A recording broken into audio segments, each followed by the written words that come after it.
इसे कहते हैं राम जय, भारत माता की जय। अध्यक्ष महोदय धन्यवाद। माननीय प्रधानमंत्री जी,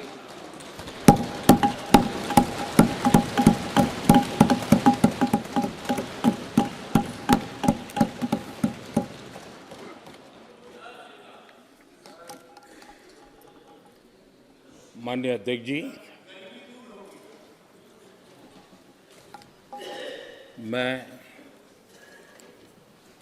राष्ट्रपति जी के अभिभाषण पर धन्यवाद देने के लिए खड़ा हूं।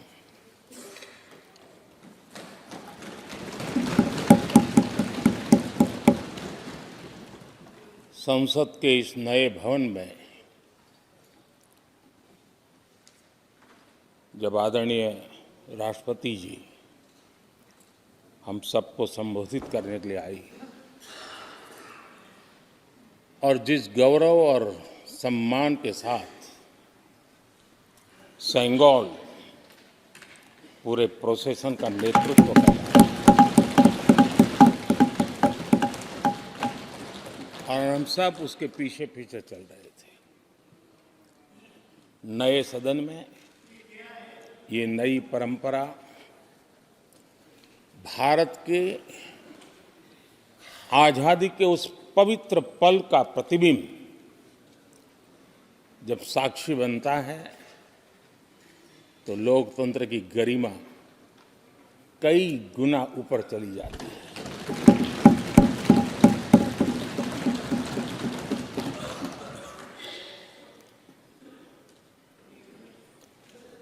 ये 75वां गणतंत्र दिवस, इसके बाद संसद का नया भवन, सेंगोल की अगुवाई, ये सारा दृश्य अपने आप में बहुत ही प्रभावी था। मैं जब वहां से पूरे कार्यक्रम को मैं भागीदारी कर रहा था, यहाँ से तो उतना हमें भव्यता नजर नहीं आती है, लेकिन वहाँ सब मैंने देखा कि वाकई नए सदन में इस गरिमावान उपस्थिति में राष्ट्रपति, उपराष्ट्रपति जी और आप, हम सब के मन को प्रभावित करने वाला वो दृश्य हमेशा हमेशा याद है।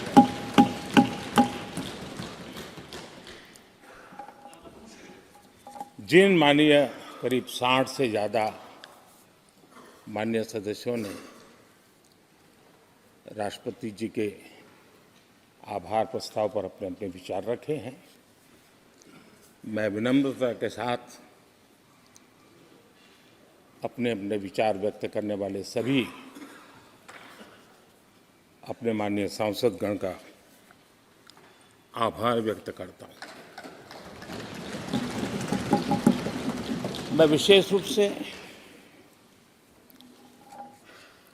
विपक्ष ने जो संकल्प लिया है उसकी सराहना करता हूं। उनके भाषण के एक एक बात से मेरा और देश का विश्वास पक्का हो गया है कि इन्होंने लंबे अरसे तक वहां रहने का संकल्प ले लिया।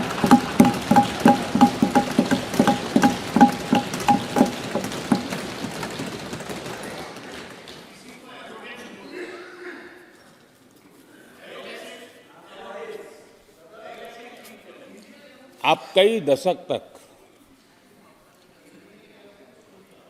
जैसे यहां बैठे थे वैसे ही कई दशक तक वहां बैठने का आपका संकल्प, और जनता जनार्दन तो ईश्वर का रूप होती है, और आप लोग जिस प्रकार से इन दिनों मेहनत कर रहे हैं, मैं पक्का मानता हूं कि ईश्वर रूपी जनता जनार्दन आपको जरूर आशीर्वाद देगी और आप जिस ऊंचाई पे हैं उससे भी अधिक ऊंचाई पर जरूर पहुंचेंगे और अगले चुनाव में दर्शक दिशा में दिखेंगे।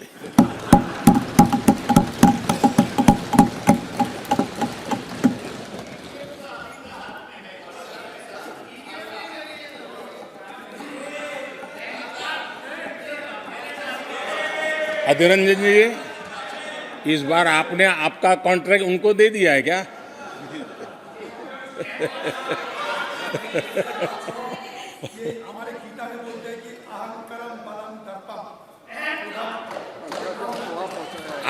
आपने इन्हीं चीजों को पचाया है।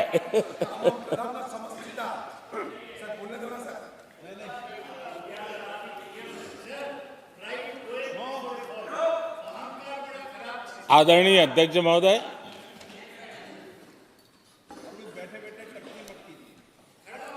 मैं देख रहा हूं कि आप में से बहुत लोग चुनाव लड़ने का हौसला भी खो चुके हैं। और मैंने सुना है बहुत लोग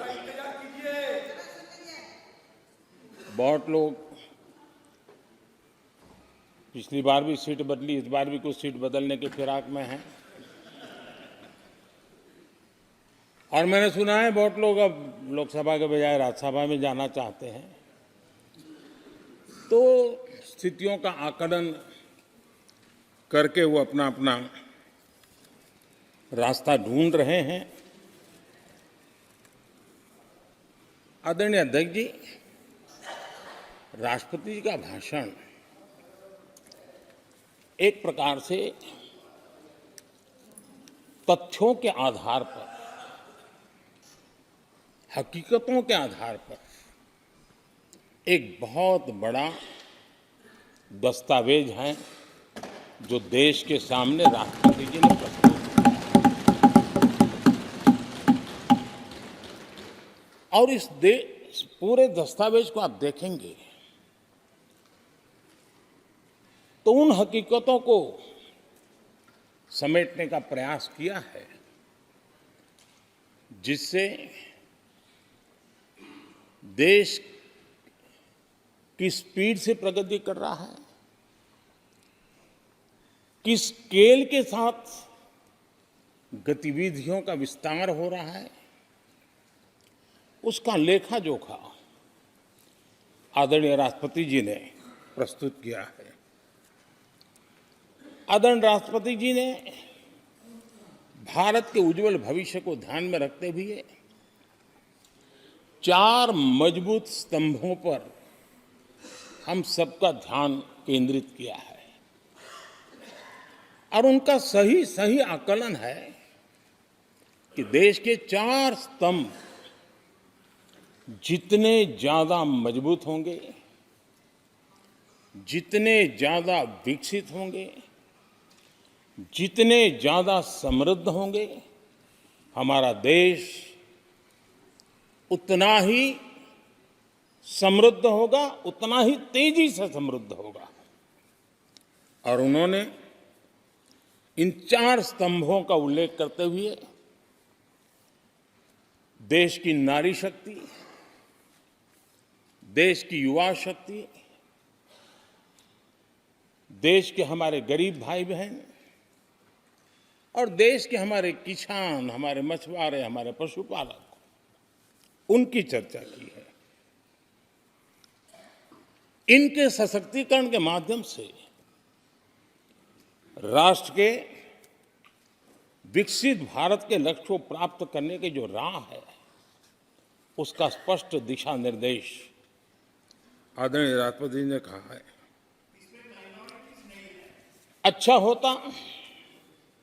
हो सकता है आपके यहाँ फिशरमैन माइनॉरिटी के ना हो सकता है आपके यहाँ पशुपालक माइनॉरिटी के ना हो सकता है किसान आपके यहाँ माइनॉरिटी के ना हो सकता है महिलाएं आपके यहाँ माइनॉरिटी में ना हो सकता है कि आपके यहाँ युवा में माइनॉरिटी। क्या हो गया है दादा? क्या देश के युवा जी की बात होती है? समाज के सब वर्ग नहीं होते हैं क्या? देश की नारी की बात होती है? देश की सभी नारी नहीं होती है? कब तक टुकड़ों में सोचते रहोगे? कब तक समाज को बांटते रहोगे? सब सीमा करो, बहुत तोड़ा देश को,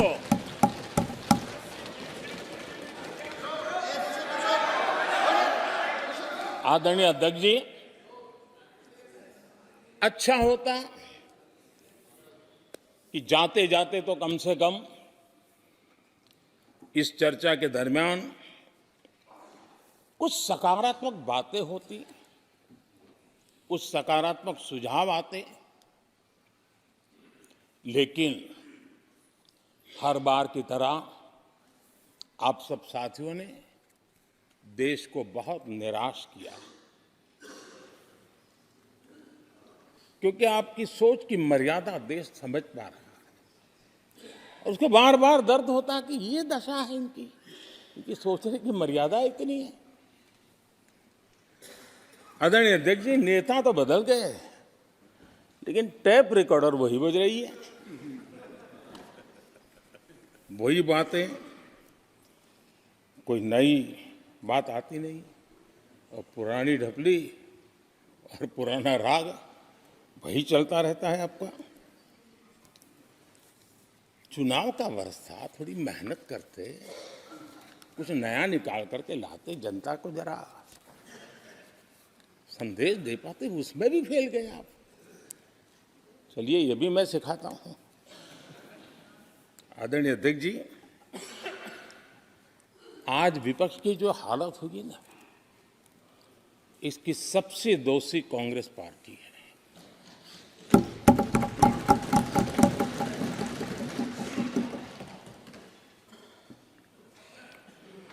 कांग्रेस को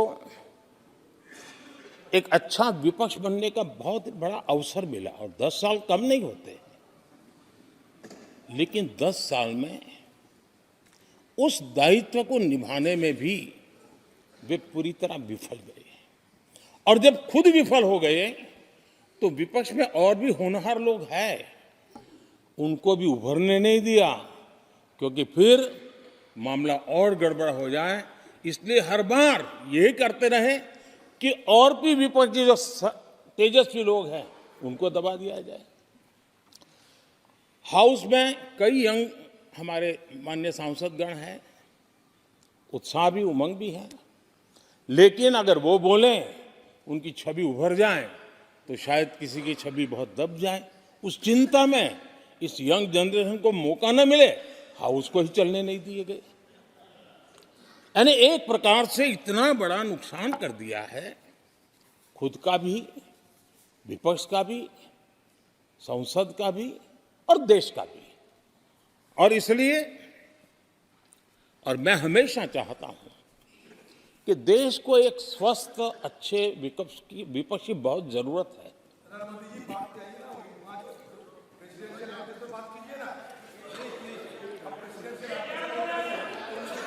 देश ने जितना परिवारवाद का खामियाजा उठाया है और उसका खामियाजा खुद कांग्रेस ने भी उठाया है। अब अधीर बाबू की हालत हम देख रहे हैं, वरना ये समय था संसद में रहने का, लेकिन परिवारवाद की सेवा तो करनी पड़ती है।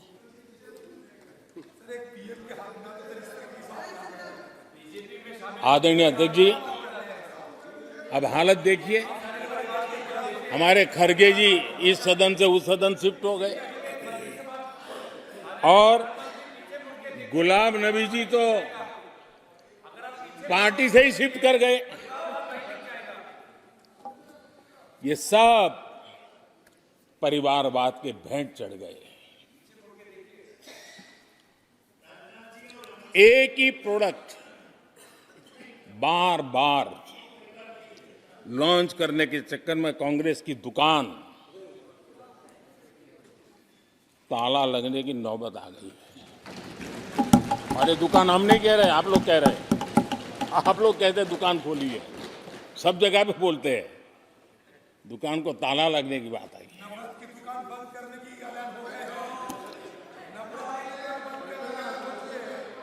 यहां हमारे दादा अपनी आदत छोड़ नहीं पाते हैं, वहां से बैठे बैठे कमेंट कर रहे हैं परिवारवाद की। मैं जरा समझा देता हूं, आज माफ करना अध्यक्ष महोदय, मैं जरा समय ले रहा हूं। आज हम किस परिवारवाद की चर्चा करते हैं? अगर किसी परिवार में अपने बलबूते पर जन समर्थन से एक से अधिक अनेक लोग अगर राजनीतिक क्षेत्र में भी प्रगति करते हैं, उसको हमने कभी परिवारवाद नहीं कहा है। हम परिवारवाद की चर्चा वो करते हैं जो पार्टी परिवार चलाता है, जो पार्टी परिवार के लोगों को प्राथमिकता देती है, जो पार्टी के सारे निर्णय परिवार के लोग ही करते हैं, वो परिवारवाद है। न राजनाथ जी की कोई पॉलिटिकल पार्टी है, न अमित शाह की कोई पॉलिटिकल पार्टी है। और इसलिए जहां एक परिवार को पार्टियां लिखी जाती हैं, वो लोकतंत्र में उचित नहीं है। लोकतंत्र में पार्टी अनेक एक परिवार के 10 लोग राजनीति में आए, कुछ बुरा नहीं है। हम तो चाहते हैं नौजवान लोग आए।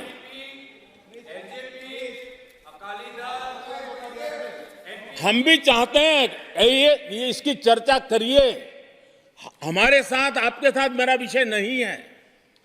देश के लोकतंत्र के लिए परिवारवादी राजनीति, पारिवारिक पार्टियों की राजनीति, ये हम सबकी चिंता का विषय होना चाहिए। और इसलिए मैं किसी परिवार के 2 लोग अगर प्रगति करते हैं, उसको तो मैं स्वागत करूंगा। 10 लोग प्रगति करें, मैं स्वागत करूंगा। देश में जितनी नई पीढ़ी अच्छे लोग आए, स्वागत योग्य है। सवाल यह है कि परिवार ही पार्टियां चलाती है। पक्का है कि ये अध्यक्ष नहीं होगा तो उसका बेटा होगा, ये नहीं होगा तो उसका बेटा होगा। ये लोकतंत्र का खतरा है। और इसलिए अच्छा हुआ दादा, थैंक यू। ये विषय कभी बोलता नहीं था, आज बोल दिया मैंने। आदरणीय अध्यक्ष जी, एक ही प्रोडक्ट को बार बार लॉन्च करने का भरपूर प्रयास हो रहा है।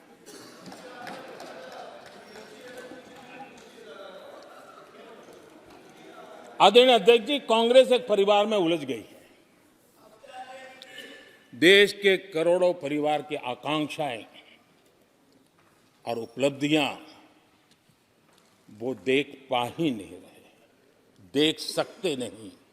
अपने परिवार के बाहर देखने की तैयारी नहीं है। और कांग्रेस में एक कैंसिल कल्चर डेवलप हुआ है। कुछ भी है कैंसिल, कुछ भी है कैंसिल। ये एक ऐसे कैंसिल कल्चर में कांग्रेस फंस गई है।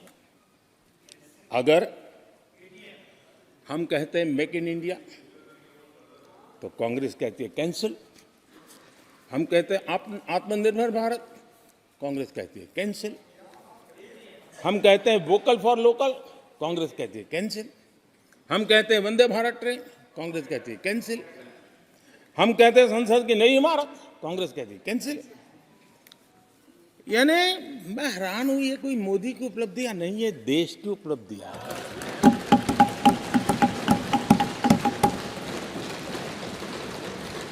इतनी नफरत कब तक पाले रखोगे? और उसके कारण देश की सफलताएं, देश के अचीवमेंट, उसको भी कैंसिल करके आप बैठ गए हो।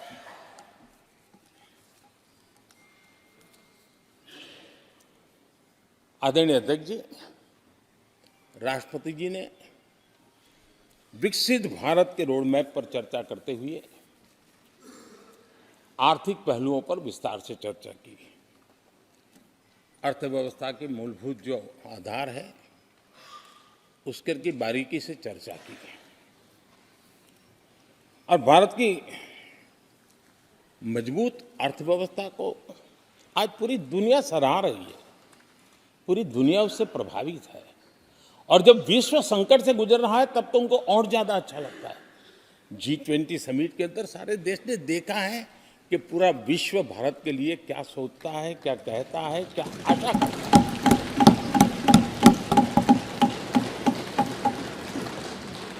और इन सारे 10 साल के कार्यकाल के अनुभव के आधार पर आज की मजबूत अर्थव्यवस्था को देखते हुए जिस तेज गति से भारत विकास कर रहा है, उसकी बारीकियों को जानते हुए मैं विश्वास से कहता हूं, और इसीलिए मैंने कहा है कि हमारे तीसरे टर्म में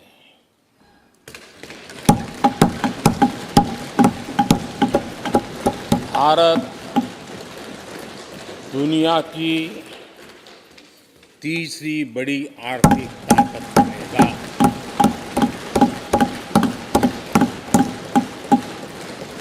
और ये मोदी की गारंटी है।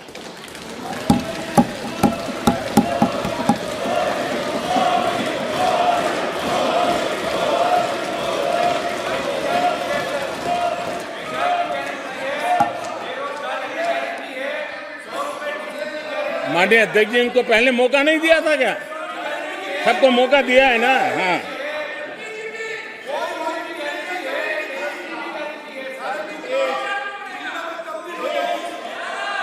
आदरणीय अध्यक्ष जी, जब हम दुनिया की तीसरी बड़ी आर्थिक शक्ति बनकर के उभरेंगे कहते हैं, तो हमारे विपक्ष में बैठे कुछ साथी कैसा कुतर्क देते हैं। वो कहते हैं इसमें क्या है, ये तो अपने आप हो जाएगा। क्या कमाल है आप लोगों की। मोदी का क्या है, ये तो अपने आप हो जाएगी। मैं जरा सरकार की भूमिका क्या होती है इस सदन के माध्यम से देश को और विशेष करके देश के युवा मन को बताना चाहता हूं, देश की युवा शक्तियों को बताना चाहता हूं कि होता कैसे है और सरकार की भूमिका क्या होती है। आदरणीय अध्यक्ष जी, 10 साल पहले 2014 में फरवरी महीने में जो इंटरिम बजट आया था, उस समय कौन लोग बैठे थे आपको तो मालूम ही है, देश को ही मालूम है। जो 10 साल पहले इंटरिम बजट आया था, उसे पेश करते समय उस समय के वित्त मंत्री ने जो कहा था, मैं उसको कोट कर रहा हूं, और एक एक शब्द बड़ा मूल्यवान है जी। जब आप लोग कहते हैं ना, ये तो अपने आप तीसरे नंबर पर जा ही जाएगा, ऐसा कहते हैं, उनको जरा समझना चाहिए। ये उन्होंने क्या कहा था, I now wish to look forward and outline a vision for the future. Vision for the future. पूरे ब्रह्मांड के सबसे बड़े अर्थशास्त्री बोल रहे थे। I now wish to look forward and outline a vision for the future. आगे कहते हैं, I wonder how many have noted the fact that India's economy, in terms of the size of its GDP, is the 11th largest in the world. यानी 2014 में 11 number पहुंचने पर क्या गौरवगान होता था।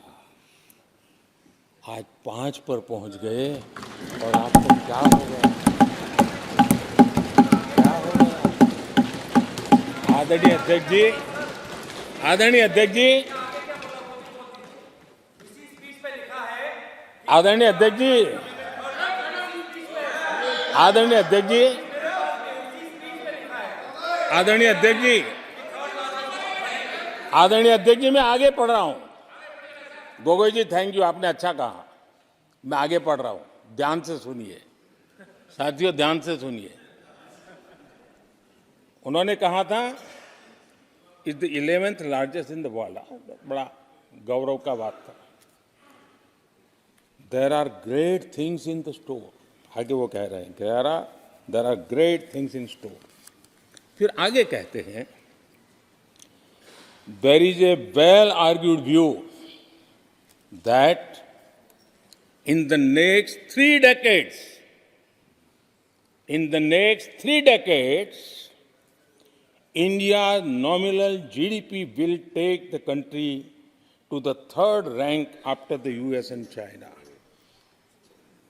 उस समय ये ब्रह्मांड के बड़े अर्थशास्त्री कह रहे थे कि तीसरे नंबर पर 30 साल में हम पहुंच जाएंगे। 30 साल। और फिर कहा था ये मेरा विजन जो मैं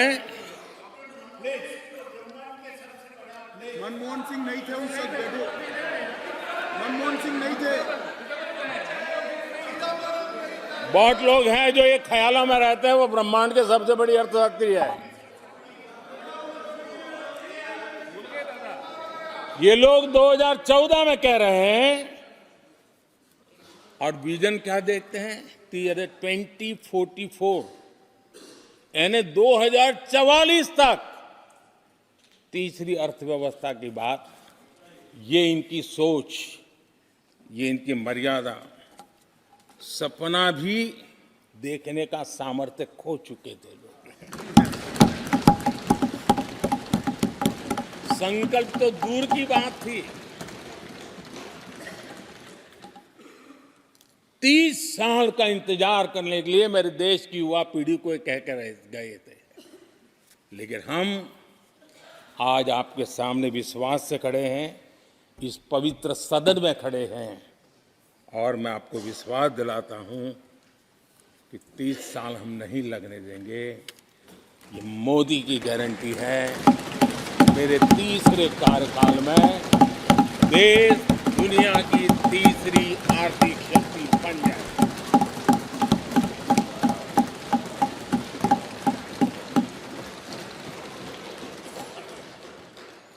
कैसे लक्ष्य रखते थे, उनकी सोच कहां तक जाती थी, दया आती है। और आप लोग 11 नंबर पे बड़ा गर्व कर रहे थे, अब 5 नंबर पहुंचा दिए जी। लेकिन अगर 11 पर पहुंचने से आपको खुशी होती थी तो 5 नंबर पहुंचने पर भी खुशी होनी चाहिए। देश 5 नंबर पे पहुंचा, आपको खुशी होनी चाहिए। किस बीमारी में फंसे पड़े हो। आदरणीय अध्यक्ष जी, भाजपा सरकार की काम करने की स्पीड, हमारे लक्ष्य कितने बड़े होते हैं, हमारा हौसला कितना बड़ा होता है, वो आज पूरी दुनिया देख रही है।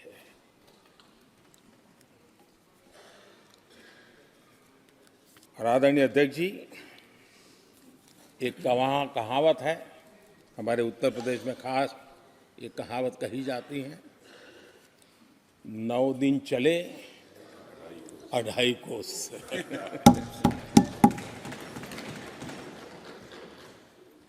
और मुझे लगता है कि ये कहावत पूरी तरह कांग्रेस को परिभाषित कर देती है। ये कांग्रेस की सुस्त रफ्तार, कांग्रेस की सुस्त रफ्तार का कोई मुकाबला नहीं। आज देश में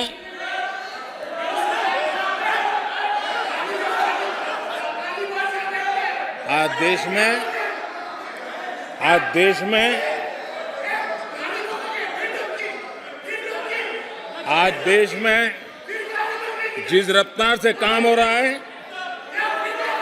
कांग्रेस सरकार इस रफ्तार की कल्पना भी नहीं कर सकती। आदरणीय अध्यक्ष जी,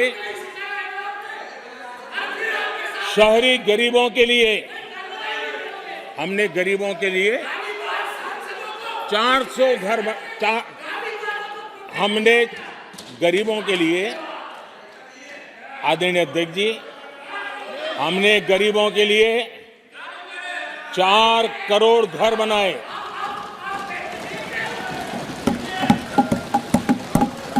और शहरी गरीबों के लिए 80 लाख पक्के मकान शहरी गरीबों के लिए बने।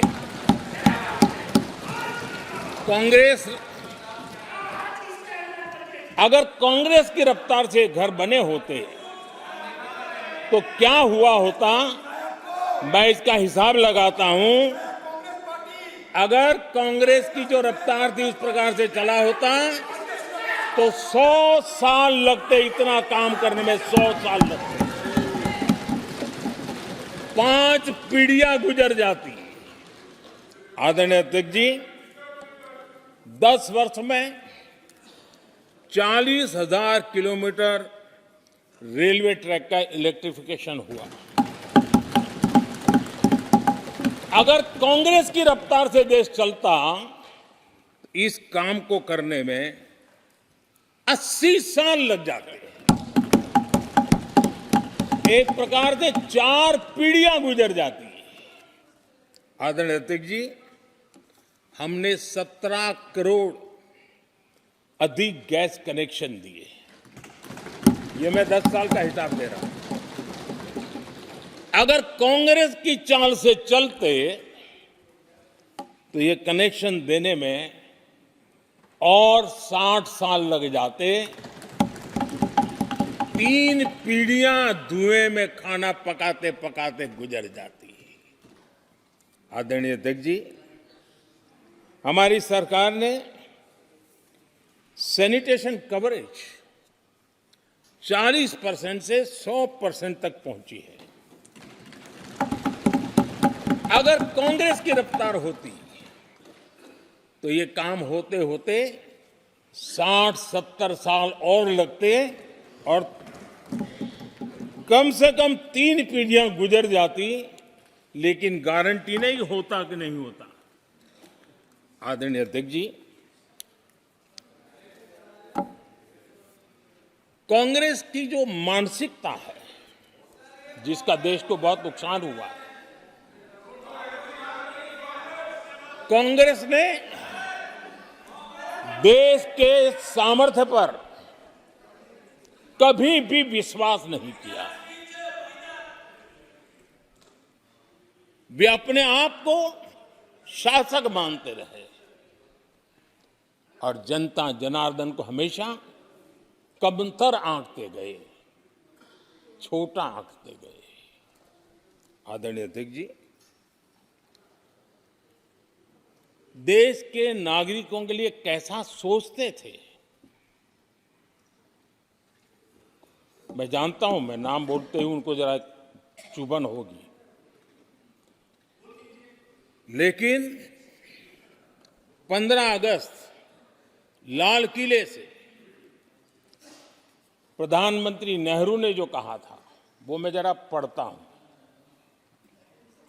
लाल किले से भारत के प्रथम प्रधानमंत्री ने जो कहा था वो पढ़ रहा हूं, नेहरू जी ने। उन्होंने कहा था, हिंदुस्तान में काफी मेहनत करने की आदत आम तौर से नहीं है। हम इतना काम नहीं करते जितना कि यूरोप वाले या जापान वाले या चीन वाले या रूस वाले या अमेरिका वाले करते हैं। ये नेहरू जी लाल किले से बोल रहे हैं। यह न समझिए, यह न समझिए कि यह न समझिए कि वह कौमें, ये न समझिए कि वह कौमें कोई जादू से खुशहाल हो गई। वो मेहनत से हुई है और अक्ल से हुई है। ये उनको सर्टिफिकेट दे रहे हैं, भारत के लोगों को नीचा दिखा रहे हैं। यानी नेहरू जी की भारतीयों के प्रति सोच थी कि भारतीय आलसी है। नेहरू जी की भारतीयों के लिए सोच थी कि भारतीय कम अक्ल के लोग होते हैं। और आदरणीय अध्यक्ष जी,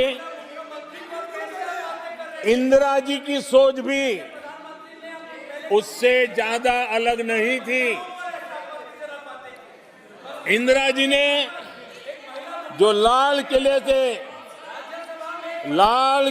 से 15 अगस्त को कहा था, लाल किले से 15 अगस्त को इंदिरा जी ने कहा था, दुर्भाग्यवश हमारी आदत ये है कि जब कोई शुभ काम पूरा होने को होता है तो हम आत्मतुष्टि की भावना से ग्रस्त हो जाते हैं, और जब कोई कठिनाई आ जाती है तो हम ना उम्मीद हो जाते हैं। कभी कभी तो ऐसा लगने लगता है कि पूरे राष्ट्र ने ही पराजय भावना को अपना लिया है। आज कांग्रेस के लोगों को देख करके लगता है कि इंदिरा जी भले देश के लोगों का आकलन सही न कर पाए, लेकिन कांग्रेस का एकदम सटीक आकलन उन्होंने किया।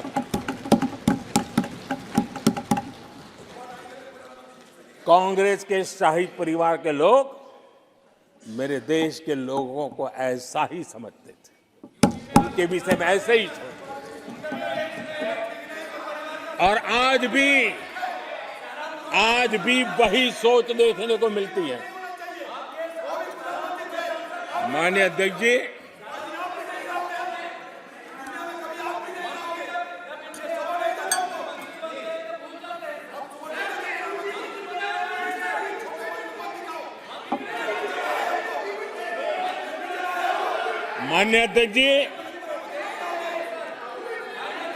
कांग्रेस का विश्वास हमेशा सिर्फ एक परिवार पर रहा है। एक परिवार के आगे वो न कुछ सोच सकते हैं, न कुछ देख सकते हैं। कुछ दिन पहले भानुमति का कुनबा जोड़ा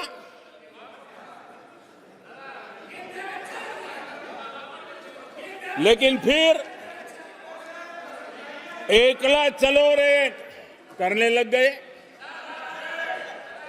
कांग्रेस के लोगों ने नया मोटर मैकेनिक का काम सीखा है और इसलिए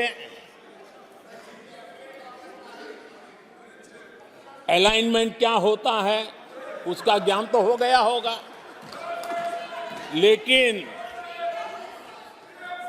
मैं देख रहा हूं अलायंस का ही अलाइनमेंट बिगड़ गया।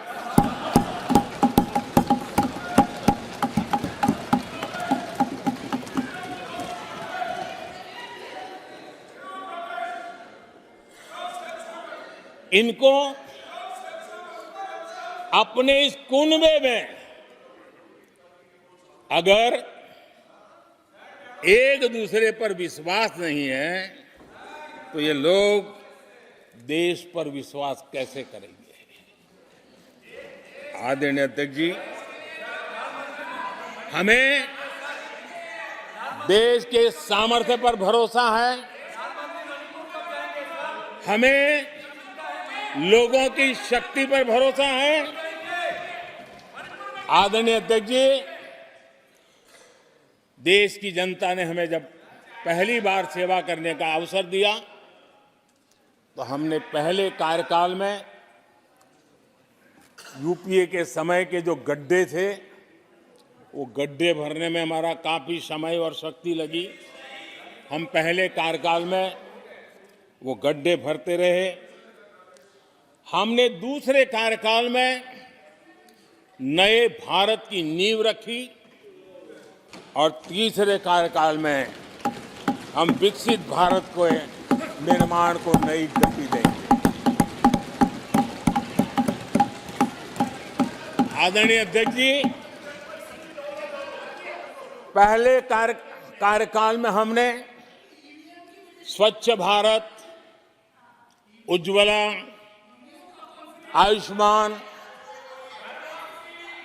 आयुष्मान भारत, बेटी बचाओ बेटी पढ़ाओ, उसी प्रकार से सुगम्य भारत, डिजिटल इंडिया, ऐसे कितने ही जनहित के कामों को अभियान का स्वरूप देकर के आगे बढ़ाए। टैक्स व्यवस्था आसान हो, इसके लिए जीएसटी जैसे निर्णय लिए और हमारे इन कामों को देख करके जनता ने भरपूर समर्थन दिया। जनता ने बहुत आशीर्वाद दिए, पहले से भी ज्यादा आशीर्वाद दिए और हमारा दूसरा कार्यकाल प्रारंभ हुआ। दूसरा कार्यकाल संकल्पों और वचनों की पूर्ति का कार्यकाल रहा।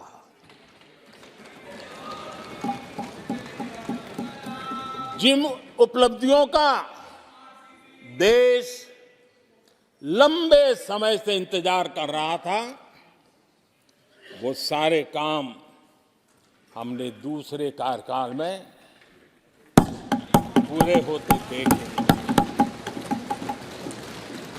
हम सब ने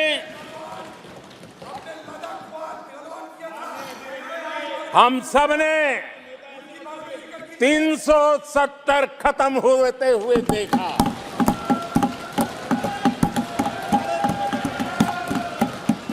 इन्हीं माननीय सांसदों के आंखों के सामने और उनके वोट की ताकत से 370 गया।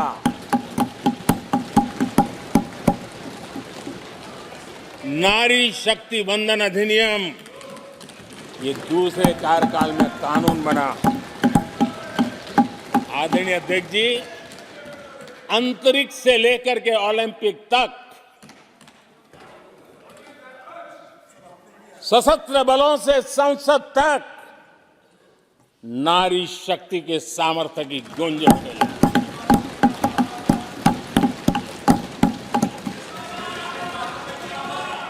ये नारी शक्ति के सशक्तिकरण को आज देश ने देखा है। आदरणीय अध्यक्ष जी, उत्तर से दक्षिण तक, पूरब से पश्चिम तक लोगों ने दशकों से अटकी भटकी लटकी योजनाओं को समयबद्ध तरीके से पूरे होते हुए देखे। आदरणीय अध्यक्ष जी, अंग्रेजी शासन के पुराने दंड प्रधान कानूनों से हम प्लीज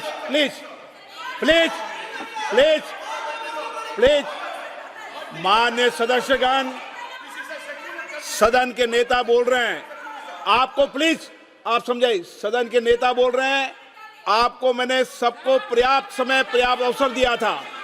यह तरीका गलत है, यह हमें मर्यादा बना के रखना पड़ेगा। प्लीज बैठे बैठे कोई टिप्पणी नहीं करेगा। Please please please please no, गलत तरीका, गलत तरीका। माननीय प्रधानमंत्री जी,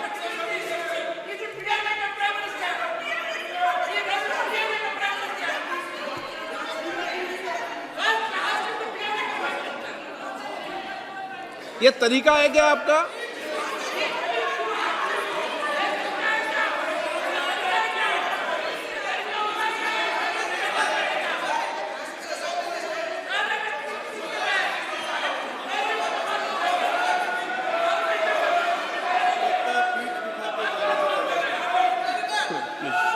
प्लीज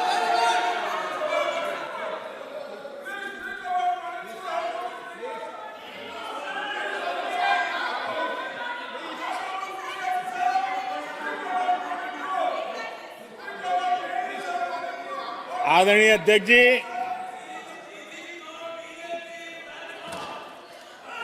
अंग्रेजी शासन के पुराने कानून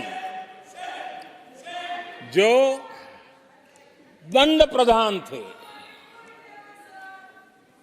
उन दंड प्रधानों से के कानूनों से हट करके हमने न्याय संहिता तक प्रगति की।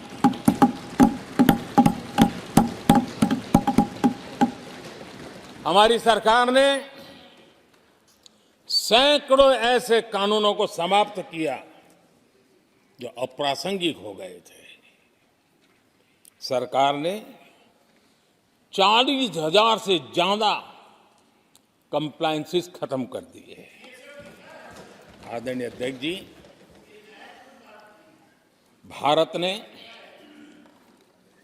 अमृत भारत और नमो भारत ट्रेनों से भविष्य की उन्नति के सपने देखे।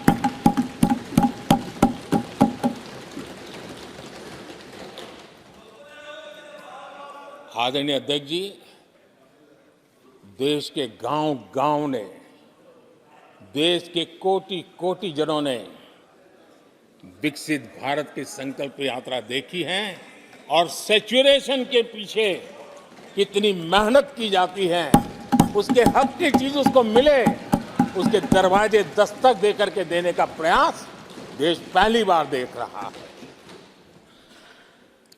आदरणीय अध्यक्ष जी, भगवान राम,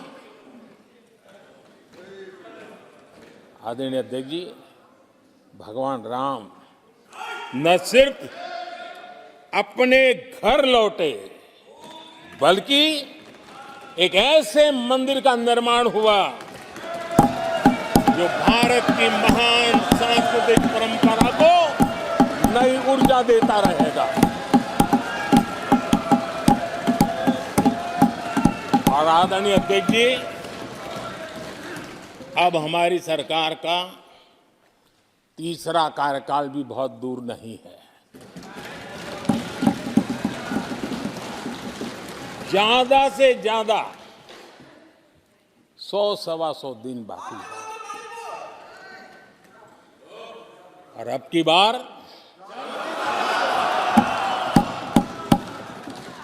पूरा देश कह रहा है, अब की बार खड़गे जी भी कह रहे हैं।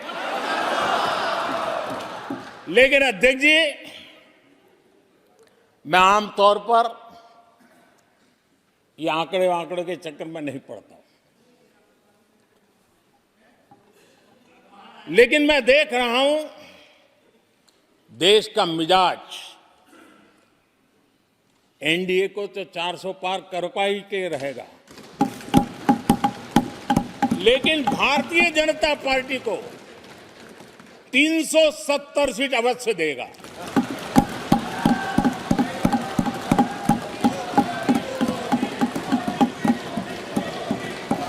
बीजेपी को 370 सीट और एनडीए को 400 पार।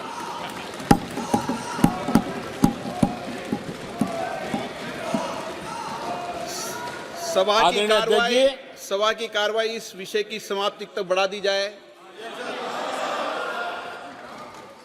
आदरणीय अध्यक्ष जी, हमारा तीसरा कार्यकाल बहुत बड़े फैसलों का होगा।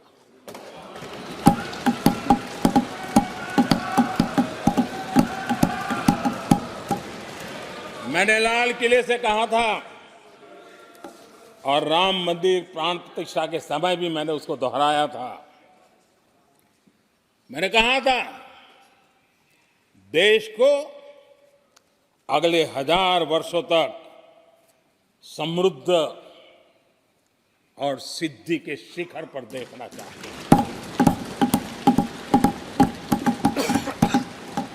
तीसरा कार्यकाल अगले 1000 वर्षों के लिए एक मजबूत नींव रखने का कार्यकाल होगा।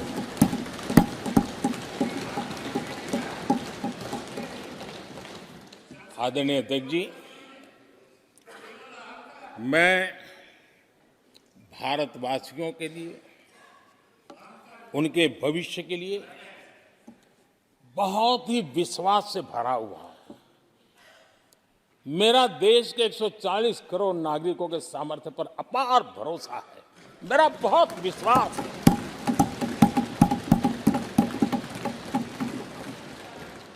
दस वर्षों में 25 करोड़ लोग गरीबी से बाहर आए, ये सामर्थ्य दिखाता है। आदरणीय अध्यक्ष जी, मैंने हमेशा कहा है कि गरीब को अगर साधन मिले, गरीब को अगर संसाधन मिले, गरीब को अगर स्वाभिमान मिले, तो हमारा गरीब गरीबी को परास्त करने का सामर्थ्य रखता है। और हमने वो रास्ता चुना और मेरे गरीब भाइयों ने गरीबी को परास्त करके दिखाया है। और इसी सोच के साथ हमने गरीब को साधन दिए, संसाधन दिए, सम्मान दिया, स्वाभिमान दिया। 50 करोड़ गरीबों के पास आज बैंक खाता है, कभी वो बैंक से गुजर नहीं पाता। 4 करोड़ गरीबों के पास पक्का घर है। घर उसके स्वाभिमान को एक नया सामर्थ्य देता है। 11 करोड़ से अधिक परिवारों को पीने का शुद्ध जल पानी नल से मिल रहा है। 55 करोड़ से अधिक गरीबों को आयुष्मान भारत कार्ड मिला है। घर में कोई भी बीमारी आ जाए, उस बीमारी के कारण फिर से वो गरीबी की तरफ लुढ़क न जाए, उसको भरोसा है कितनी भी बीमारी क्यों ना आ जाए, मोदी बैठा है। 80 करोड़ लोगों को मुफ्त अनाज की सुविधा दी गई है। आदरणीय अध्यक्ष जी, मोदी ने उनको पूछा जिनको पहले कोई पूछता तक नहीं था। देश में पहली बार रेहड़ी पटरी वाले साथियों के बारे में सोचा गया। पीएम स्वनिधि योजना से आज वो ब्याज के चक्कर से बाहर निकले, बैंक से पैसे लेकर अपने कारोबार को बढ़ा रहे हैं।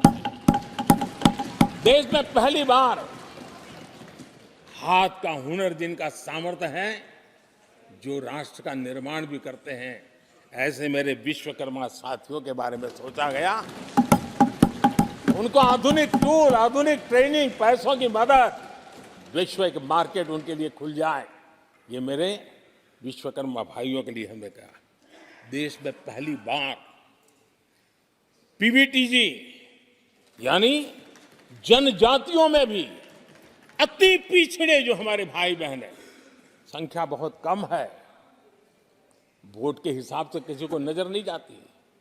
हम वोट से परे हैं, हम दिलों से जुड़े हैं और इसलिए पीवीटीजी जातियों के लिए पीएम जनमन योजना बना करके उनके कल्याण का मिशन मोड में काम उठाया है। इतना ही नहीं, सरहद के जो गांव थे जिनको आखिरी गांव करके छोड़ दिया गया था, हमने वो आखिरी गांव को पहला गांव बना करके विकास की पूरी दिशा बदल दी। आदरणीय अध्यक्ष जी, मैं जब बार बार मिलेट्स की वकालत करता हूं, मिलेट्स की दुनिया के अंदर जाकर के चर्चा करता हूं, G20 के देशों को लोगों के सामने गर्व के साथ मिलेट्स परोसता हूं, उसके पीछे मेरे दिल में 3 करोड़ से ज्यादा मेरे छोटे किसान हैं जो मिलेट्स की खेती करते हैं। इनका कल्याण, इससे हम जुड़े हुए हैं। आदरणीय अध्यक्ष जी, जब मैं वोकल फॉर लोकल की बात करता हूं, जब मैं मेक इन इंडिया की बात करता हूं, तब मैं करोड़ों गृह उद्योग, लघु उद्योग, कुटीर उद्योग, उससे जुड़े हुए मेरे लाखों परिवारों के साथ उनके कल्याण के लिए सोचता हूं। आदरणीय अध्यक्ष जी, खादी कांग्रेस पार्टी ने उसको भुला दिया, सरकारों ने भुला दिया।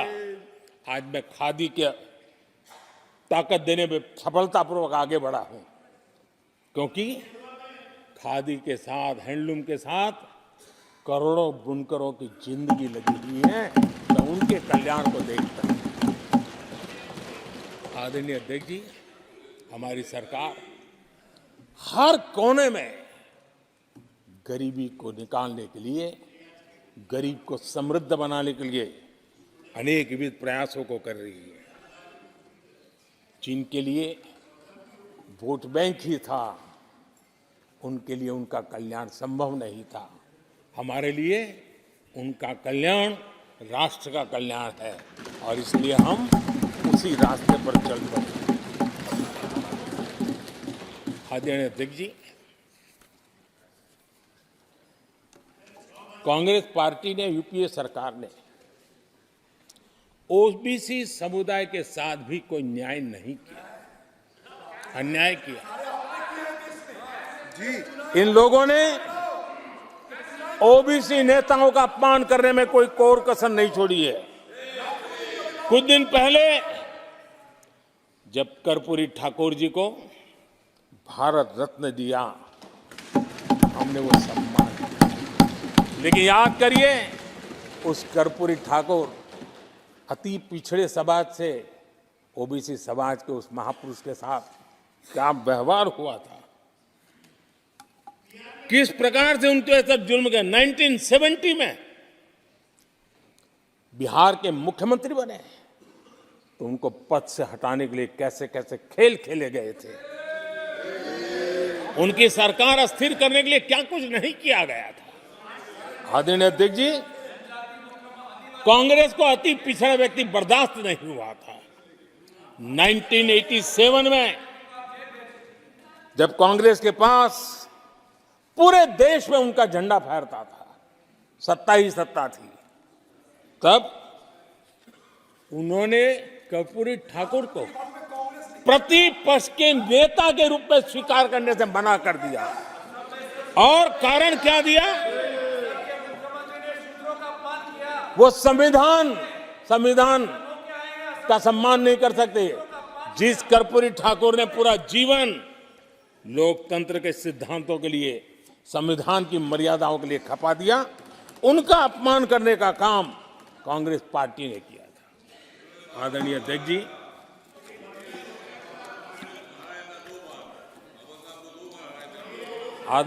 जी, कांग्रेस के हमारे साथियों को आजकल इस पर बहुत चिंता जताते हैं कि सरकार में ओबीसी कितने लोग हैं, कितने पद पर कहाँ है, उसके हिसाब किताब करते रहते हैं। लेकिन मैं हैरान हूं, उनको इतना सबसे बड़ा ओबीसी नजर नहीं आता है। कहाँ आंखें बंद करके बैठ जाते हैं। आदरणीय अध्यक्ष जी, जरा मैं ये दुनिया भर की चीजें करते हैं, मैं कहना चाहता हूं, ये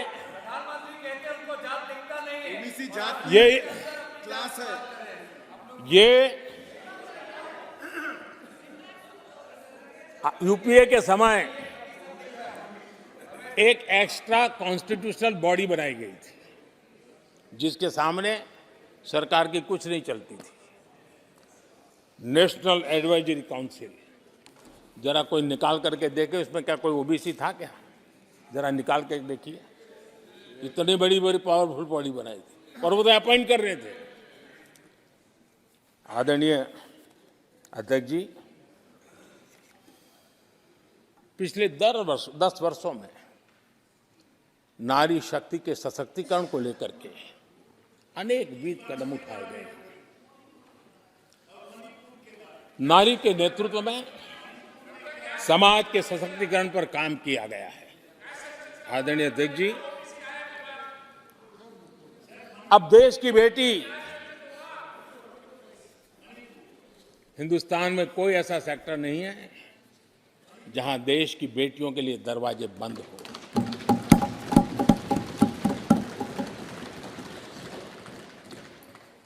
आज हमारे देश की बेटियां फाइटर जेट भी उड़ा रही हैं और हमारे देश की सीमाओं को भी सुरक्षित रख रही है।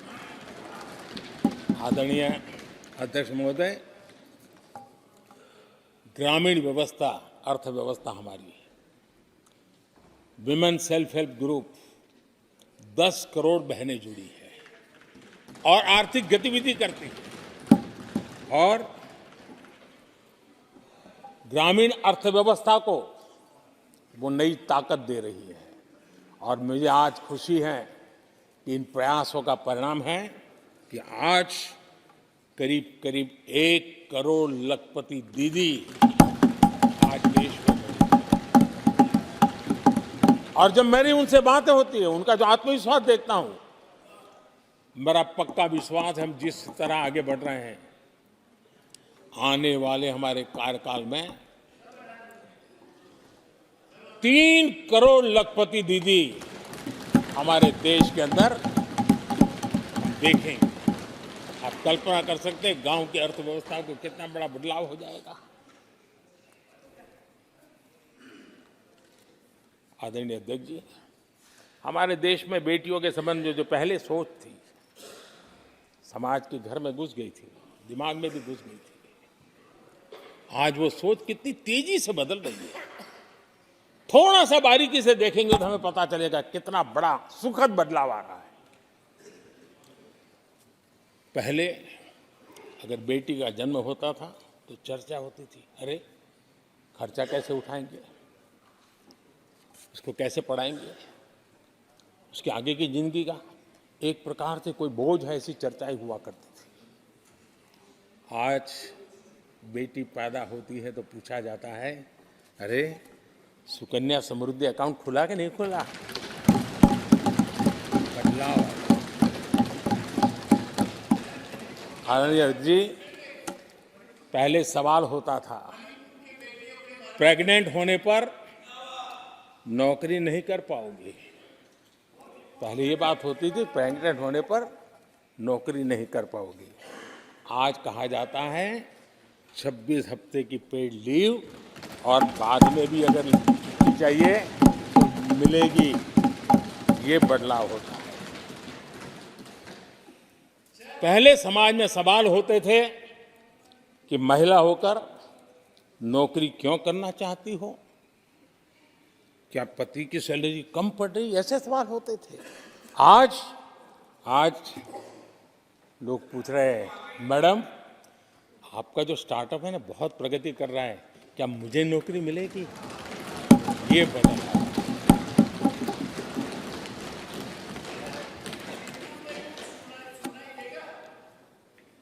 आदरणीय अध्यक्ष जी, एक समय था जब सवाल पूछा जाता था कि बेटी की उम्र बढ़ रही है, शादी कब करोगे।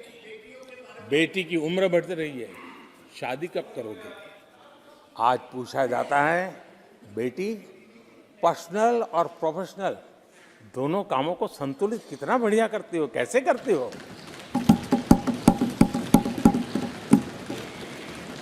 आदरणीय अध्यक्ष जी, एक समय था घर में कहा जाता था कि घर के मालिक घर पे है कि नहीं है, ऐसा पूछा जाता था। घर के मुखिया को बुलाइए, ऐसा कहते थे। आज किसी के घर जाते हैं तो घर महिला के नाम पर, बिजली का बिल उसके नाम पर आता है, पानी गैस सब उसके नाम पर। तो परिवार के मुखिया की जगह आज मेरी माताएं बहन से ये बदलाव अमृतकाल में विकसित भारत का हमारा जो संकल्प है ना, इसकी एक बहुत बड़ी शक्ति के रूप में उभरने वाला है और मैं उस शक्ति के दर्शन कर पा रहा हूं। आदरणीय अध्यक्ष महोदय,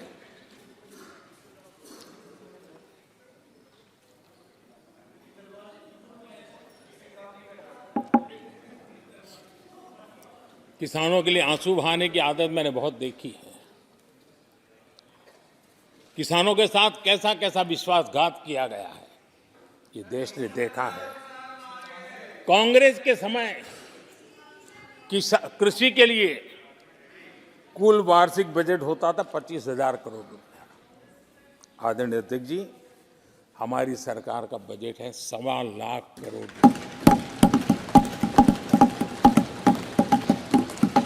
आदरणीय अध्यक्ष जी, कांग्रेस ने अपने 10 साल के कार्यकाल में 7 लाख करोड़ रुपया का धान और गेहूं किसानों से खरीदा था। हमने 10 वर्ष में करीब 18 लाख करोड़ का धान गेहूं। कांग्रेस सरकार ने दलहन और तिलहन की खरीदी नाम मात्र कभी कहीं की हो तो की हो। हमने 1.25 लाख करोड़ रुपए से भी अधिक का दलहन और तिलहन खरीद किया है। हमारे कांग्रेस के साथियों ने पीएम किसान सम्मान निधि का मड़ा उड़ाया, और जब मैंने मेरी पहली टर्म में ये योजना शुरू की थी तो मुझे याद है कि झूठा नैरेटिव की जो फैशन चल पड़ी है, गांव में जाके कहा जाता था कि देखिए ये मोदी के पैसे मत लेना, ये चुनाव एक बार जीत गया तो सारे पैसे ब्याज समेत तुमसे वापस मांगेगा। ऐसा झूठ फैलाया गया था। किसानों को इतना मूर्ख बनाने की कोशिश की गई थी। आदरणीय अध्यक्ष जी, पीएम किसान सम्मान निधि 2,80,000 करोड़ रुपए हमने भेजे। पीएम फसल बीमा योजना 30,000 रुपया का प्रीमियम, और उसके सामने 1.5 लाख करोड़ रुपया मेरे किसान भाई बहनों को दिया। कांग्रेस ने अपने शासनकाल में कभी भी मछुआरे पशुपालक की तो नामो निशान नहीं था उनके काम में। पहली बार इस देश में मछुआरों के लिए अलग मंत्रालय बना, पशुपालन के लिए अलग मंत्रालय। पहली बार पशुपालक को, मछुआरों को किसान क्रेडिट कार्ड दिया गया ताकि कम ब्याज से उसको बैंक से पैसा मिल सके, वो अपना कारोबार बढ़ा सके। किसान और मछुआरों की चिंता सिर्फ जानवरों की नहीं होती है, जिंदगी का एक महत्वपूर्ण हिस्सा है। आर्थिक चक्र को चलाने में इन पशुओं की भी बहुत बड़ी भूमिका होती है। हमने फुट एंड माउथ डिसीज, उससे हमारे पशुओं को बचाने के लिए 50 करोड़ से ज्यादा टीके लगाए हैं। पहले कभी सोचा नहीं। आदरणीय अध्यक्ष महोदय, आज भारत में युवाओं के लिए जितने नए अवसर बने हैं, ये पहले कभी नहीं बने। आज पूरी वोकेबलरी बदल गई है। शब्द पूरे जो पहले कभी सुनने को नहीं मिलते थे, वो बोलचाल के सहज दुनिया में शब्द आ चुके हैं। आज चारों तरफ स्टार्टअप्स की गूंज है, यूनिकॉर्न्स चर्चा में है। आज डिजिटल क्रिएटर्स एक बहुत बड़ा वर्ग हमारे सामने है। आज गीग इकोनॉमी की चर्चा हो रही है। ये युवाओं के जुबान पर ये नए भारत की नई वोकेबलरी है। ये नई आर्थिक साम्राज्य की नए परिवेश है, नई पहचान है। ये सेक्टर युवाओं के लिए रोजगार के लाखों नए अवसर बना रहे हैं। 2014 से पहले डिजिटल इकोनॉमी की साइज ना के बराबर थी, बहुत ज्यादा उसकी चर्चा भी नहीं थी। आज भारत दुनिया की डिजिटल इकोनॉमी है, अग्रणी है। लाखों युवा इससे जुड़े हैं, और आने वाले समय में ये डिजिटल इंडिया मूवमेंट जो है वो देश के नौजवानों के लिए अनेक अवसर अनेक अनेक रोजगार, अनेक अनेक प्रोफेशंस के लिए अवसर लेकर के आने वाला है। आदरणीय अध्यक्ष जी, आज Bharat made in India phone दुनिया में पहुंच रहे हैं। दुनिया में हम नंबर 2 बन गए हैं। और एक तरफ सस्ता मोबाइल प्राप्त हुआ है और दूसरी तरफ सस्ता डेटा। इन दोनों ने एक बहुत बड़ा रिवॉल्यूशन लाया है देश में और दुनिया में। हम जिस कीमत पे आज हमारे नौजवानों को ये प्राप्त करवा रहे हैं, सबसे कम कीमत में करवा रहे हैं और वो एक कारण बना है। आज मेड इन इंडिया अभियान, रिकॉर्ड मैन्युफैक्चरिंग, रिकॉर्ड एक्सपोर्ट, यह देश देख रहा है। आदरणीय जी, ये सारे काम हमारे नौजवानों के लिए सबसे ज्यादा रोजगार लाने वाले काम हैं, सबसे ज्यादा रोजगार के अवसर पैदा करेंगे। आदरणीय अध्यक्ष महोदय, 10 वर्ष में टूरिज्म सेक्टर में अभूतपूर्व उछाल आया है। हमारे देश में ये ग्रोथ और टूरिज्म सेक्टर ऐसा है जिसमें कम से कम पूंजी निवेश में अधिक से अधिक लोगों को रोजगार देने वाला अवसर है और सामान्य से सामान्य व्यक्ति को भी ये रोजगार देने वाला अवसर है। स्वरोजगार की सबसे ज्यादा संभावनाएं वाला टूरिज्म क्षेत्र है। 10 वर्ष में एयरपोर्ट 2 गुने बने। भारत सिर्फ एयरपोर्ट बने ऐसा नहीं है, भारत दुनिया का तीसरा बड़ा डोमेस्टिक एविएशन सेक्टर बना, दुनिया के तीसरे बड़े। हम सबको खुशी होनी चाहिए। भारत की जो एयरलाइंस कंपनियां हैं, उन्होंने 1000 नए एयरक्राफ्ट के ऑर्डर दिए। देश में 1000 नए एयरक्राफ्ट। और जब इतने सारे हवाई जहाज ऑपरेट होंगे, सारे एयरपोर्ट कितने धमधमते होंगे, कितने पायलट्स की जरूरत पड़ेगी, कितने हमें क्रू मेंबर चाहिए, कितने इंजीनियर चाहिए, कितने ग्राउंड सर्विस के लिए लोग चाहिए। यानी रोजगारी के एक नए नए क्षेत्र खुलते जा रहे हैं।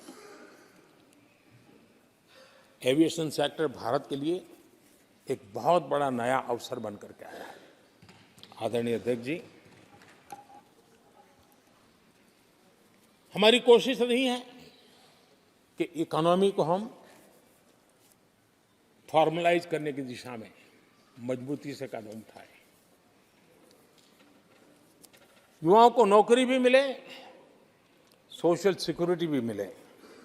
इन दोनों को लेकर के और आपने जिन बातों के आधार पर हम निर्णय करते हैं और देश में भी माना जाता है, वो एक होता है डाटा ईपीएफओ का। ईपीएफओ में जो रजिस्ट्रेशन होता है, 10 साल में करीब 18 करोड़ नए सब्सक्राइबर आए और वो तो सीधा पैसों से जुड़ा खेल होता है, उसमें फर्जी नाम नहीं होते हैं।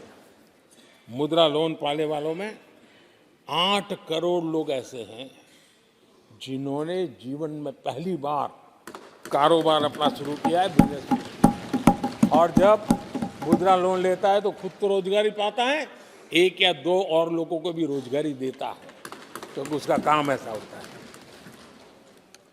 हमने लाखों स्ट्रीट वेंडर्स को सपोर्ट किया है।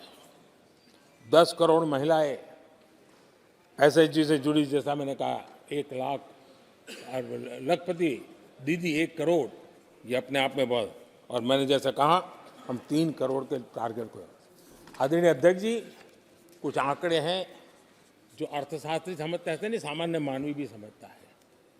2014 से पहले के 10 वर्षों में इंफ्रास्ट्रक्चर के निर्माण में करीब करीब 12 लाख करोड़ का बजट था। 10 साल में 12 लाख करोड़।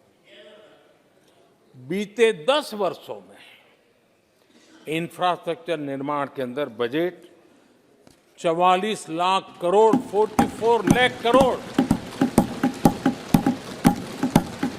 रोजगार कैसे बढ़ते हैं इससे समझ आता है। आदरणीय अध्यक्ष जी, इस राशि से जितनी बड़ा मात्रा में काम हुआ है, उसके कारण इतने लोगों को रोजी रोटी मिली है, इसका आप अंदाज कर सकते हैं। हम भारत को मैन्युफैक्चरिंग का, रिसर्च का, इनोवेशन का हब बने, उस दिशा में देश की युवा शक्ति को प्रोत्साहित कर रहे हैं, व्यवस्थाएं विकसित कर रहे हैं, आर्थिक मदद के योजनाएं बना रहे हैं। आदरणीय अध्यक्ष जी, एनर्जी के क्षेत्र में हम हमेशा डिपेंडेंट रहे।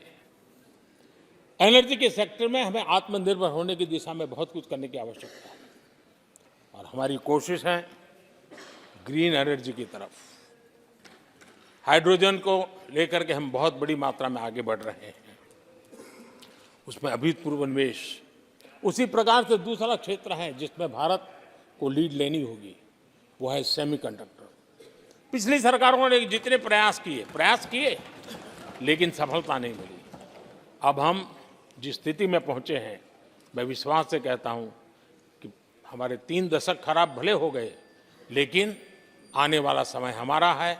हम सेमीकंडक्टर के क्षेत्र में अभूतपूर्व निवेश में देख रहा हूं और भारत दुनिया को एक बहुत बड़ा कंट्रीब्यूशन करेगा।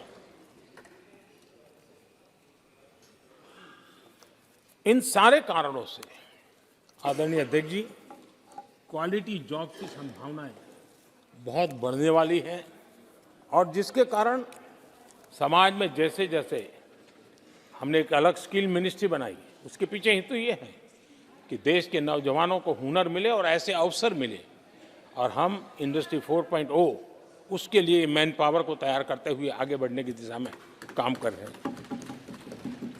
आदरणीय अध्यक्ष जी, यहाँ महंगाई को लेकर के काफ़ी कुछ बातें की गई है।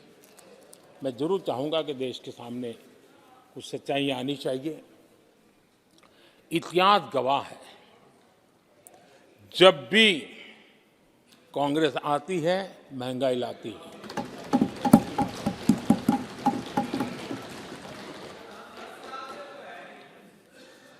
मैं कुछ वक्तव्य इस सदन में आज कहना चाहता हूं और किसी की आलोचना करने के लिए नहीं कह रहा हूं, लेकिन हो सकता है कि हमारी बात जो समझ नहीं पाते हैं वो अपने लोगों की बात को समझने का प्रयास करेंगे। कहा गया था कभी और किसने कहा था वो मैं बाद में कहूंगा, हर चीज की कीमत बढ़ जाने की वजह से मुसीबत फैली है, आम जनता उनमें फंसी है। ये स्टेटमेंट ऑफ फैक्ट किसका है? ये कहा था हमारे पंडित नेहरू जी ने, लाल किले से कहा था उस समय। हर चीज की कीमत बढ़ जाने की वजह से मुसीबत फैली है, आम जनता उनमें फंसी है। ये उस समय की बात है। उन्होंने माना था लाल किले से, चारों तरफ महंगाई बढ़ी है। अब इस वक्तव्य के 10 साल के बाद, नेहरू जी के इस वक्तव्य के 10 साल के बाद, एक और वक्तव्य का कोट आपके सामने रखता हूं। आप लोग, मैं कोट बता रहा हूं, आप लोग आजकल भी कुछ दिक्कतों में हैं, परेशानियों में हैं महंगाई की वजह से। कुछ तो लाचारी है, पूरी तौर से काबू की बात नहीं हो पा रही हमारे इस समय में, हालांकि वो काबू में आएगी। 10 साल के बाद भी महंगाई के यही गीत कहे गए थे और ये किसने कहा था? फिर से ये नेहरू जी ने कहा था उन्हीं के कार्यकाल में। तब देश का पीएम रहते उन्होंने 12 साल हो चुके थे, लेकिन हर बार महंगाई कंट्रोल में नहीं आ रही है, महंगाई के कारण आपको मुसीबत हो रही है, इसी के गीत गाते रहे थे। आदरणीय अध्यक्ष जी, अब मैं एक और भाषण का हिस्सा पढ़ रहा हूं। जब देश आगे बढ़ता है तो कुछ हद तक कीमतें भी बढ़ती हैं। हमको ये भी देखना है कि जो भी आवश्यक वस्तु हैं उनकी कीमत को कैसे थामें। ये किसने कहा था? इंदिरा गांधी जी ने कहा था। 1974 में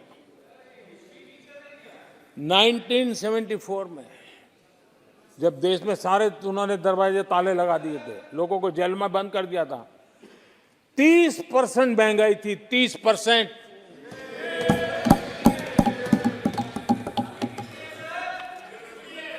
आदरणीय अध्यक्ष जी,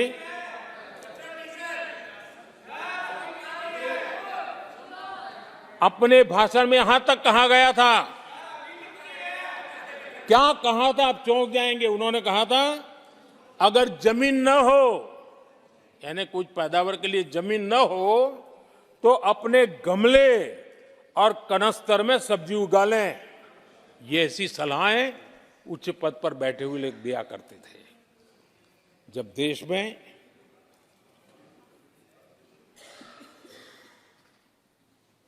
महंगाई को लेकर के 2 गाने सुपर हिट हुए थे हमारे देश में, घर घर गाए जाते थे। एक महंगाई मार गई और दूसरा महंगाई डायन खाए जा, डायन खाए जात है। और ये दोनों गाने कांग्रेस के शासनकाल में आए।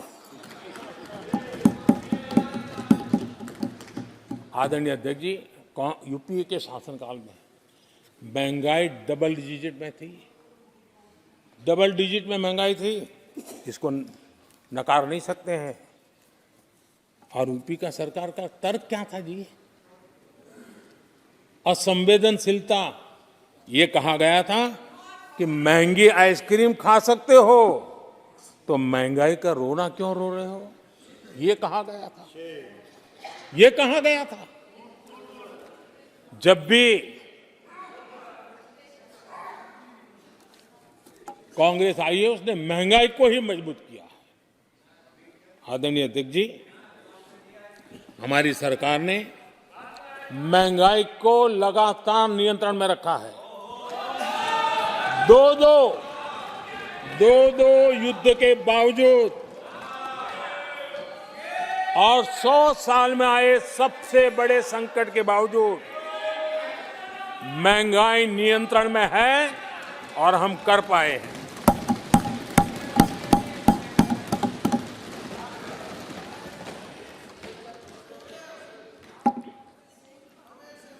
आदरणीय अध्यक्ष जी, यहां पर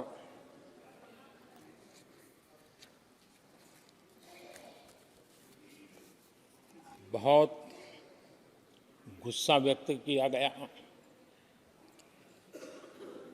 जितना हो सका उतने कठोर शब्द में गुस्सा व्यक्त किया गया।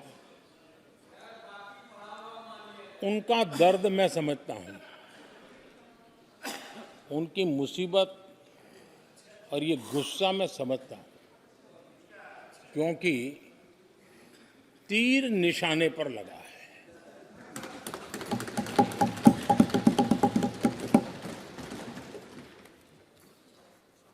भ्रष्टाचार पर एजेंसियां एक्शन ले रही हैं, उसको लेकर भी इतना गुस्सा, क्या क्या शब्दों का प्रयोग किया जा रहा है। आदरणीय अध्यक्ष जी, 10 साल पहले हमारे सदन में, पार्लियामेंट में क्या चर्चा होती थी? सदन का पूरा समय घोटालों की चर्चा पर जाता था, भ्रष्टाचार की चर्चा पर जाता था, लगातार एक्शन की डिमांड होती थी। सदन यही मांग करता रहता था, एक्शन लो, एक्शन लो, एक्शन लो। वो कालखंड देश ने देखा है, चारों तरफ भ्रष्टाचार की खबरें रोजमर्रा। और आज जब भ्रष्टाचारियों पर एक्शन लिया जा रहा है तो लोग उनका समर्थन में हंगामा करते हैं। आदरणीय अध्यक्ष जी, इनके समय में एजेंसियों का सिर्फ और सिर्फ राजनीतिक उपयोग के लिए उपयोग किया जाता था, बाकी उनको कोई काम करने नहीं दिया जाता था। अब आप देखिए उनके कालखंड में क्या हुआ। पीएमएलए एक्ट के तहत हमने पहले के मुकाबले 2 गुने से अधिक केस दर्ज किए। कांग्रेस के समय में ईडी ने 5,000 करोड़ रुपए की संपत्ति जब्त की। हमारे कार्यकाल में ईडी ने 1 लाख करोड़ रुपए की संपत्ति की। देश का लूटा हुआ माल देना ही पड़ेगा। और जिनका इतना सारा माल पकड़ा जाता हो, नोटों के ढेर पकड़े जाते हो, और अधीर बाबू तो बंगाल से आते हैं, देखे हैं नोटों के ढेर उन्होंने तो किस किस के घर में से पकड़े जाते, किस किस राज्यों में पकड़े जाते थे। ये देश ये नोटों के ढेर देख देख करके चौंक गया है। लेकिन अब जनता को आप मूर्ख नहीं बना सकते। जनता देख रही है कि किस प्रकार से यूपीए सरकार में जो भ्रष्टाचार की बातें होती थी, उसका टोटल 10-15 लाख करोड़ का रहा है। चर्चा होती थी। हमने लाखों करोड़ के घोटाले तो अटकाए, लेकिन उन सारे पैसों को गरीबों के काम लगा दिया, गरीबों के कल्याण के लिए। अब बिचौलियों के लिए गरीबों को लूटना बहुत मुश्किल हो गया है। Direct benefit transfer, Jan Dhan account, Aadhaar, mobile, उसकी ताकत हमने पहचानी है।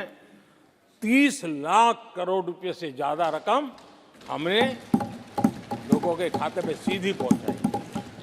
और अगर कांग्रेस के एक प्रधानमंत्री ने कहा था कि 1 रुपया भेजते हैं 15 पैसे पहुंचते हैं, अगर उस हिसाब से मैं देखूं तो हम जो 30 लाख भेजे हैं, अगर उनका जमाना होता तो कितना रुपया कहां चला जाता, इसका हिसाब लगाइए।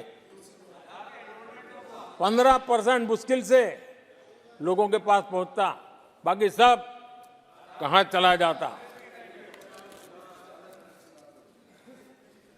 आदरणीय अध्यक्ष जी, हमने 10 करोड़ फर्जी नाम हटाए हैं।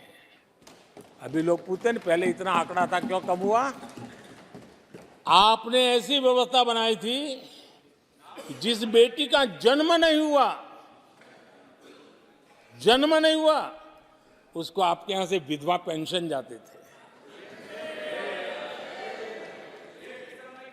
और ऐसे सरकारी योजनाओं को मारने के जो रास्ते थे ना, 10 करोड़ फर्जी नाम बंद किए। ये जो परेशानी है ना इन चीजों की है, क्योंकि रोजमर्रा की काय उनकी बंद हो गई है। आदरणीय अध्यक्ष जी, हमने ये फर्जी नामों को हटाने से करीब 3 लाख करोड़ रुपया फर्जी हाथों में जाने से बचाया, गलत हाथों में जाने से बचाया। देश के टैक्स पेयर का पाई बचाना और सही काम में लगाना, इसके लिए हमने जीवन खपा रखे हैं। आदरणीय अध्यक्ष जी, सभी राजनीतिक दलों को भी सोचने की जरूरत है, और समाज में भी जो लोग बैठे हैं उनको देखने की जरूरत है। आज देश का दुर्भाग्य है, पहले तो क्लासरूम में भी कोई अगर चोरी करता था, किसी की कॉपी करता था, तो वो भी 10 दिन तक अपना मुंह किसी को दिखाता नहीं था। आज जो भ्रष्टाचार के आरोप जिन पे सिद्ध हो चुके हैं, जो जेलों में समय निकाल करके पैरोल पर आए, आज वॉशिंग मशीन से भी बड़ा कंधे पे लेकर के महिमा मंडन कर रहे हैं ऐसे चोरों का सार्वजनिक जीवन में। कहां ले जाना चाहते हो देश को तुम? जो सजा हो चुकी है, मैं ये तो समझता हूं कि आरोप जो है उनके लिए तो आप सोच सकते हैं, लेकिन जो गुनाह सिद्ध हो चुका है, जो सजा काट चुके हैं, जो सजा काट रहे हैं, ऐसे लोगों का महिमा मंडन करते हो आप? कौन सा कल्चर और देश की भावी पीढ़ी को क्या प्रेरणा देना चाहते हो आप? कौन से रास्ते और ऐसी कौन सी आपकी मजबूरी है?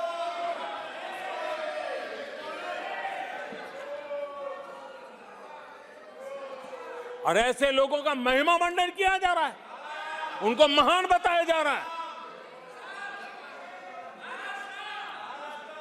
जहां संविधान का राज है, जहां लोकतंत्र है, माननीय अध्यक्ष जी, ऐसी बातें लंबी नहीं चल सकती हैं। ये लोग लिख करके रखे हैं कि ये जो महिमा मंडन का काम चल रहा है उनका, वो अपने ही खात्मे की चिट्ठी पे सिग्नेचर कर रहे हैं लोग।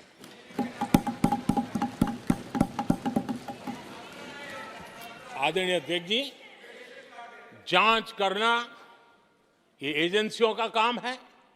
एजेंसियां स्वतंत्र होती हैं और संविधान ने उनको स्वतंत्र रखा हुआ है। और जज करने का काम न्यायाधीश का है। जज करने का काम न्यायाधीश का है और वो अपना काम कर रहे हैं। और अध्यक्ष जी, मैं इस पवित्र सदन में फिर से दोहराना चाहूंगा, जिसको जितना जुल्म मुझ पर करना है कर ले, मेरी भ्रष्टाचार के खिलाफ लड़ाई चलती रहेगी। जिसने देश को लूटा है उनको लौटाना पड़ेगा। जिन्होंने देश को लूटा है उनको लौटाना पड़ेगा।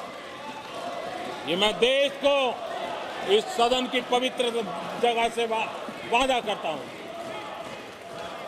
जिसको जो आरोप लगाना है लगा लें, लेकिन देश को लूटने नहीं दिया जाएगा और जो लूटा है वो लौटाना पड़ेगा। आदरणीय अध्यक्ष जी, देश सुरक्षा और शांति का एहसास कर रहा है। देश पिछले 10 वर्ष की तुलना में सुरक्षा के क्षेत्र में देश आज वाकई सशक्त हुआ है।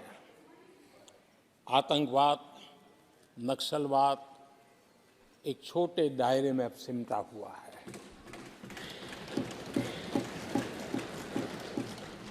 लेकिन भारत की जो टेररिज्म के प्रति जीरो टॉलरेंस नीति है, आज पूरे विश्व को भी भारत की इस नीति की तरफ चलने के लिए मजबूर होना पड़ा। भारत की सेनाएं सीमाओं से लेकर के समंदर तक अपने सामर्थ्य को लेकर के आज भी उसकी धाक है। हमें हमारी सेना के पराक्रम पर गर्व होना चाहिए। हम कितना ही उनके मोरल तोड़ने की कोशिश करें, मुझे मेरी सेना पर भरोसा है। मैंने उनके सामर्थ्य को देखा है। कुछ राजनेता सेना के लिए हल्के फुल्के शब्द बोल दें, इससे मेरे देश की सेना डिमोरलाइज होगी। ये सपनों में कोई रहते तो निकल जाए। देश के मूड को वो खत्म नहीं कर सकते। और किसी के एजेंट बन करके इस प्रकार की भाषा अगर कहीं से भी उठती है, देश कभी स्वीकार नहीं कर सकता है। और जो खुलेआम देश में अलग देश बनाने की वकालत करते हैं,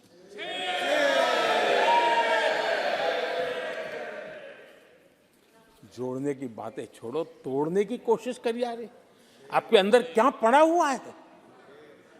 क्या इतने टुकड़े करके अभी भी आपके मन को समाधान नहीं हुआ है? देश के इतने टुकड़े कर चुके हो आप, और टुकड़े करना चाहते हो? कब तक करते रहोगे? आदरणीय अध्यक्ष जी, इसी सदन में अगर कश्मीर की बात होती थी तो हमेशा चिंता का स्वर निकलता था, छिटाकशी होती थी, आरोप प्रत्यारोप होते थे।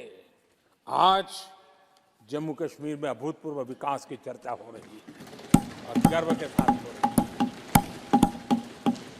पर्यटन लगातार बढ़ रहा है। G20 समिट होती है वहां, पूरा विश्व आज उसकी सराहना करता है।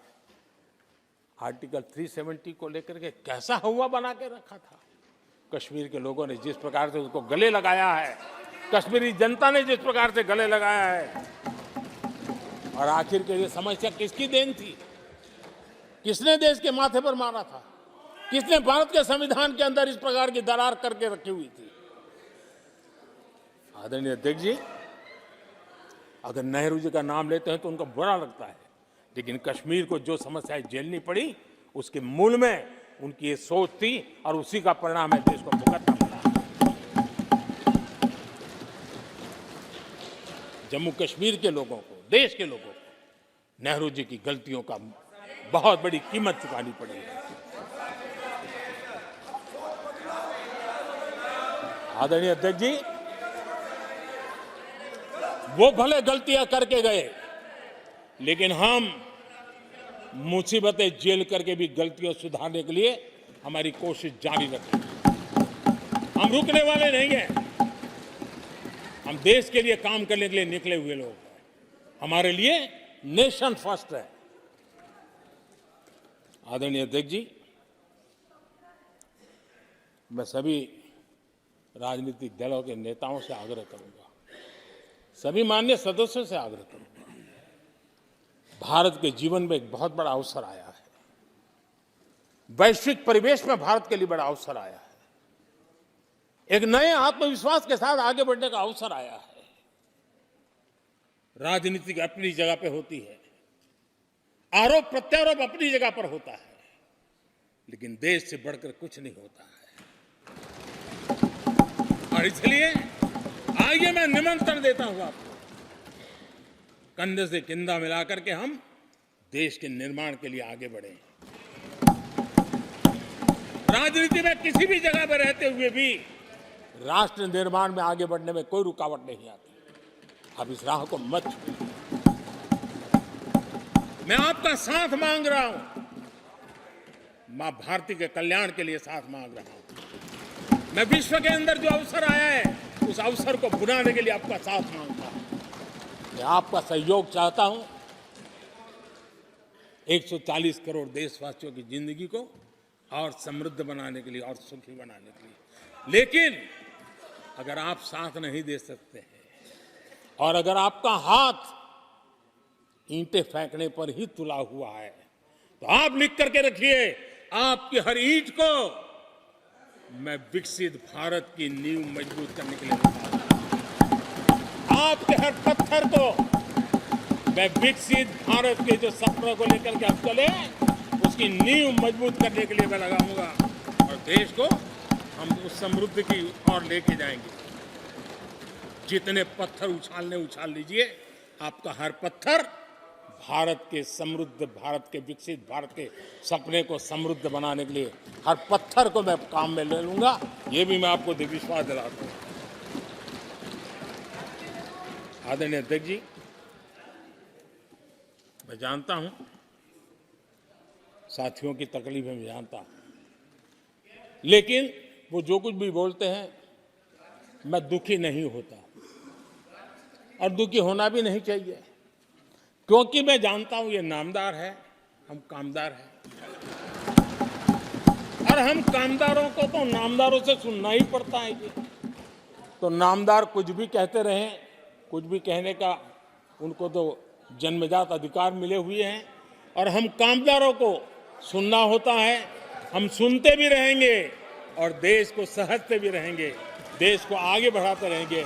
आदरणीय अध्यक्ष जी, आपने मुझे इस पवित्र सदन में आदरणीय राष्ट्रपति जी के उद्बोधन को समर्थन करने के लिए बोलने का अवसर दिया। मैं आदरणीय राष्ट्रपति जी के उद्बोधन को समर्थन देते हुए धन्यवाद प्रस्ताव पर आभार व्यक्त करते हुए मेरी वाणी को विराम देता हूं।